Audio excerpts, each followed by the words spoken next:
So most of you guys know by now that I'm a former professional ballet dancer, but I also did competitive dance before going to ballet school and entering the professional ballet world. And here are some of the differences between competition ballet and competitive dance. I'm using the shade Too Fair in Urban Decay's Face Bond, and I absolutely love this applicator. Although competitive dance and professional ballet are both dance worlds, in my opinion, these two worlds could not be more different. Now, don't get me wrong, they're both incredibly demanding, and when it comes to time spent in the studio, I think they're very equal, and the amount of effort put into performances on stage, but overall, just like the sequence of events in professional ballet versus competitive dance are incredibly different, and basically what your ultimate goal is in both is also incredibly different. Now, if you don't know much about competitive dance, essentially there is like a team of dancers in a studio that go to competitions. Not every studio does competitive dance, but I'd say the majority of studios nowadays do. You do not have to do competitive dance to dance at all by any means. There's actually something called recreational, which means you just do it like for fun, and there's a recital at the end of the year.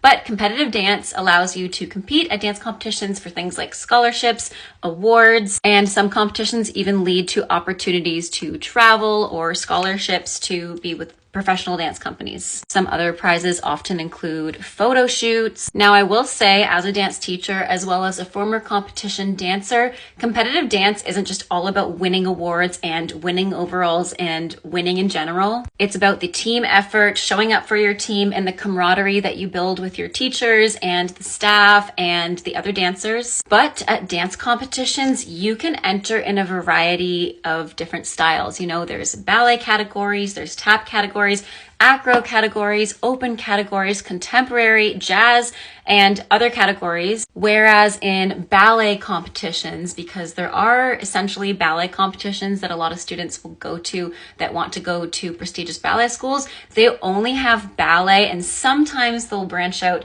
to modern as part of another category, but the same dancers. So you're not really like competing against a different group of dancers. You're competing against the same ones, just you have to bring two kinds of variations, one classical and one contemporary. Whereas at a dance competition, if you choose to do a ballet solo and a contemporary solo, you won't necessarily compete against the exact same people, and you might get a whole pool of different dancers every time that you dance. And like I said in the beginning, at dance competitions, the prizes range from like just prizes basically to scholarships to photo shoots. Whereas at ballet competitions, the main goal for dancers who are competing in ballet competitions is to land a spot at a ballet school or with a company. Often the prizes will be like a summer program. So basically a scholarship to go to that prestigious ballet school that summer. One of the biggest differences though has to be the audience. Can you guess which crowd is more reserved?